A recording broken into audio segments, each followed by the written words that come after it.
There's an old joke about a cop who's walking his beat in the middle of the night, and he comes across a guy under a street lamp who's looking at the ground and moving from side to side, and the cop asks him what he's doing. The guy says he's looking for his keys.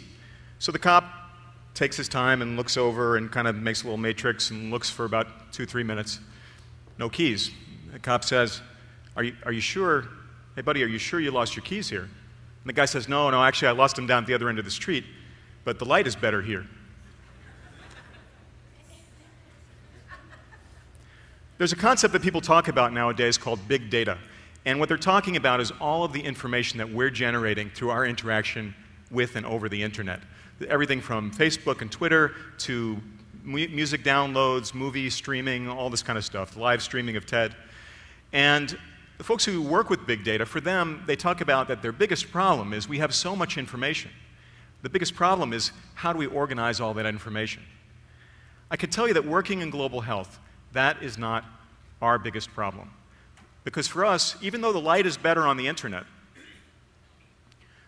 the data that would help us solve the problems we're trying to solve is not actually present on the internet. So we don't know, for example, how many people right now are being affected by disasters or by conflict situations. We don't know for really basically any of the clinics in the developing world which ones have medicines and which ones don't. We have no idea of what the supply chain is for those clinics. We don't know, and this is really amazing to me, we don't know how many children were born or how many children there are in Bolivia or Botswana or Bhutan. We don't know how many kids died last week in any of those countries.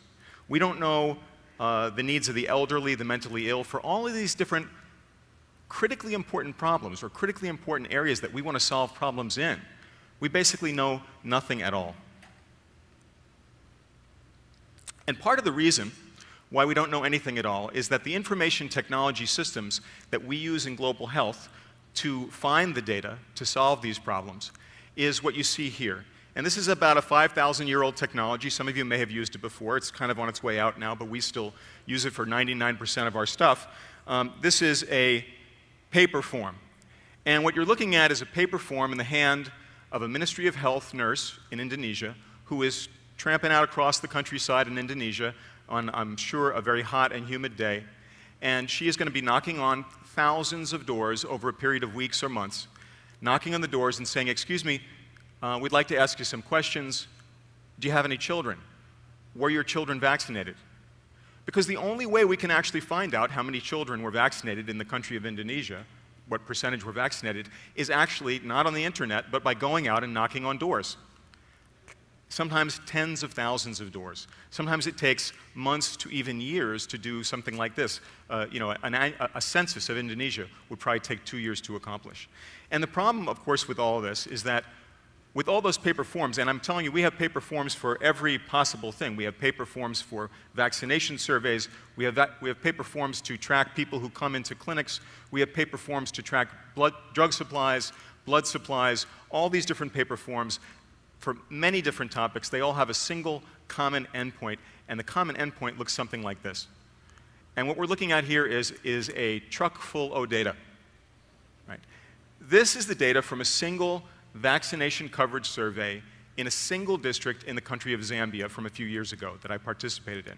The only thing anyone was trying to find out is what percentage of Zambian children are vaccinated. And this is the data collected on paper over weeks from a single district, which is something like a county in the United States. You can imagine that for the entire country of Zambia, answering just that single question looks something like this.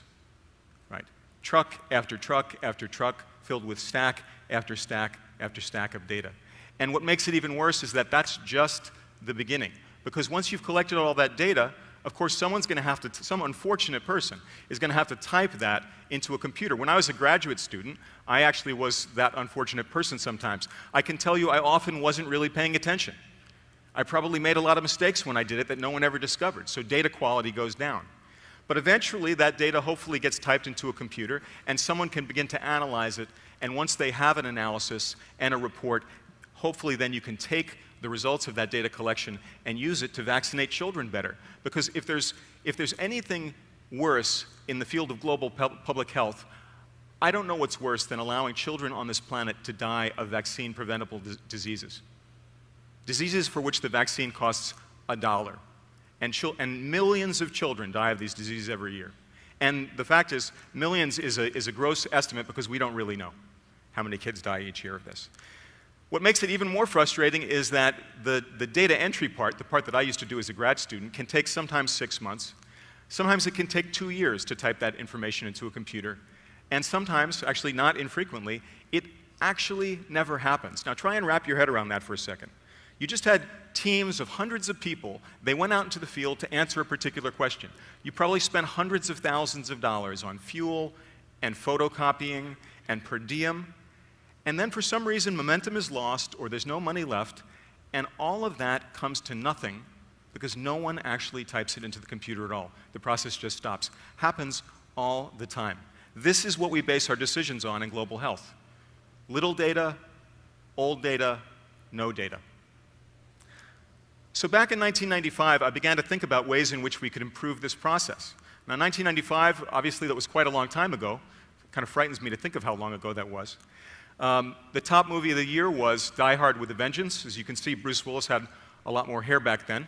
I was working in the Centers for Disease Control, and I had a lot more hair back then as well. But to me, the most significant thing that I saw in 1995 was this. Hard for us to imagine, but in 1995, this was the ultimate elite mobile device. Right? It wasn't an iPhone, it wasn't a Galaxy phone, it was a Palm Pilot. And when I saw the Palm Pilot for the first time, I thought, why can't we put the forms on these Palm Pilots and go out in the field just carrying one Palm Pilot, which can hold the capacity of tens of thousands of paper forms? Why don't we try to do that? Because if we can do that, if we can actually just collect the data electronically, digitally from the very beginning, we can just put a shortcut right through that whole process of typing, of having somebody type that stuff into the computer. We can skip straight to the analysis and then straight to the use of the data to actually save lives. So that's actually what I began to do. Working at CDC, I began to travel to different programs around the world and to train them in using Palm Pilots to do data collection instead of using paper. And it actually worked great. It worked exactly as well as anybody would have predicted. What do you know? Digital data collection is actually more efficient than collecting on paper. While I was doing it, my business partner, Rose, who's here with her husband, Matthew, here in the audience, Rose was out doing similar stuff for the American Red Cross. The problem was, after a few years of doing that, I realized I had been to maybe 6 or 7 programs. And I thought, you know, if I keep this up at this pace, over my whole career, maybe I'm going to go to maybe 20 or 30 programs. But the problem is, 20 or 30 programs, like training 20 or 30 programs to use this technology, that is a tiny drop in the bucket. The demand for this, the need for data to run better programs, just within health, not to mention all of the other fields in developing countries, is enormous. There are millions and millions and millions of programs, millions of clinics that need to track drugs, millions of vaccine programs. There are schools that need to track attendance. There are all these different things for us to get the data that we need to do. And I realized if I kept up the way that I was doing, I was basically hardly going to make any impact by the end of my career. And so I began to rack my brain trying to think about, you know, what was the process that I was doing? How was I training folks? And what were the bottlenecks and what were the obstacles to doing it faster and to doing it more efficiently? And unfortunately, after thinking about this for some time, I realized, I identified the main obstacle. And the main obstacle, it turned out, and this is a sad realization, the main obstacle was me. So what do I mean by that? I had developed a process whereby I was the center of the universe of this technology. Right? If you wanted to use this technology, you had to get in touch with me. That means you had to know I existed. Then you had to find the money to pay for me to fly out to your country, and the money to pay for my hotel, and my per diem, and my daily rate. Right? So you could be talking about $10,000 or $20,000 or $30,000 if I actually had the time or it fit my schedule and I wasn't on vacation. Right? The point is that any system that depends on a single human being or 2 or 3 or 5 human beings, it just doesn't scale. And this is a problem for which we need to scale this technology, and we need to scale it now. And so I began to think of ways in which I could basically take myself out of the picture. And, you know, I was thinking, how could I take myself out of the picture for quite some time? I'd been trained that the way that you distribute technology within international development is always consultant-based. It's always guys that look pretty much like me, flying from countries that look pretty much like this, to other countries with people with darker skin. And you go out there and you spend money on airfare, and you spend time, and you spend per diem, and you spend hotel, and you spend all that stuff. As far as I knew, that's the only way you could distribute technology. And I couldn't figure out a way around it. But the miracle that happened, I'm going to call it Hotmail for short. Now, you may not think of Hotmail as being miraculous, but for me it was miraculous because I noticed, just as I was wrestling with this problem, that suddenly I was working in sub-Saharan Africa mostly at the time, I noticed that every sub-Saharan African health worker that I was working with had a Hotmail account. And I thought, it struck me like, wait a minute, I know that the Hotmail people surely didn't fly to the Ministry of Health of Kenya to train people in how to use Hotmail. So these guys are distributing technology, they're getting software capacity out there, but they're not actually flying around the world. I need to think about this some more. While I was thinking about it, people started using even more things just like this, just as we were, right? They started using LinkedIn and Flickr and Gmail and Google Maps. All these things, of course, all of these things are cloud-based and don't require any training. They don't require any programmers. They don't require any consultants because the business model for all these businesses requires that something be so simple we can use it ourselves with little or no training. You just have to hear about it and go to the website. And so I thought, what would happen if we built software to do what I'd been consulting in? Instead of training people how to put forms onto mobile devices, let's create software that lets them do it themselves with no training and without me being involved. And that's exactly what we did.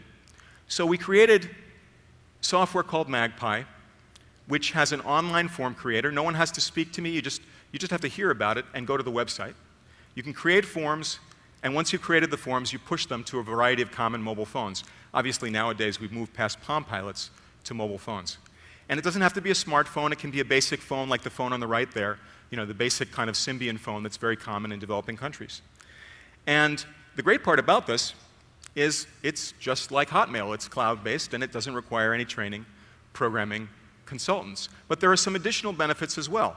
Now, we knew when we built the system, the whole point of it, just like with the Palm Pilots, was that you'd be able to collect the data and immediately upload the data and get your data set. But what we found, of course, since it's already on a computer, we can deliver instant maps and analysis and graphing. We can take a process that took 2 years and compress that down to the space of 5 minutes. Unbelievable improvements in efficiency. Cloud-based, no training, no consultants, no me. And I told you that in the first few years of trying to do this the old-fashioned way, going out to each country, we reached about, probably trained about 1,000 people. What happened after we did this? In the second 3 years, we had 14,000 people find the website, sign up, and start using it to collect data. Data for disaster response, Canadian pig farmers tracking pig disease and pig herds, people tracking drug supplies. One of my favorite examples, the IRC, International Rescue Committee, they have a program where semi-literate midwives using $10 mobile phones send a text message using our software once a week with the number of births and the number of deaths, which gives IRC something that no one in global health has ever had, a near real-time system of counting babies, of knowing how many kids are born, of knowing how many children there are in Sierra Leone, which is the country where this is happening, and knowing how many children die. Physicians for Human Rights, this is moving a little bit outside the health field, they're basically training people to do rape exams in Congo, where this is an epidemic, a horrible epidemic. And they're using our software to document the evidence they find, including photographically, so that they can bring the perpetrators to justice. CampFed, another charity based out of the UK, CampFed pays girls' families to keep them in school. They understand this is the most significant intervention they can make. They used to track the disbursements, the attendance, the grades on paper. The turnaround time between a teacher writing down grades or attendance and getting that into a report was about 2 to 3 years. Now it's real time. And because this is such a low-cost system and based in the cloud, it costs, for the entire 5 countries that CampFed runs this in, with tens of thousands of girls, the whole cost combined is $10,000 a year. That's less than I used to get just traveling out for 2 weeks to do a consultation. So I told you before that when we were doing it the old-fashioned way, I realized all of our work was really adding up to just a drop in the bucket, 10, 20, 30 different programs. We've made a lot of progress, but I recognize that right now, even the work that we've done with 14,000 people using this is still a drop in the bucket. But something's changed, and I think it should be obvious. What's changed now is instead of having a program in which we're scaling at such a slow rate that we can never reach all the people who need us, we've made it unnecessary for people to get reached by us. We've created a tool that lets programs keep kids in school, track the number of babies that are born and the number of babies that die, to catch criminals and successfully prosecute them, to do all these different things, to learn more about what's going on, to understand more, to see more, and to save lives and improve lives. Thank you.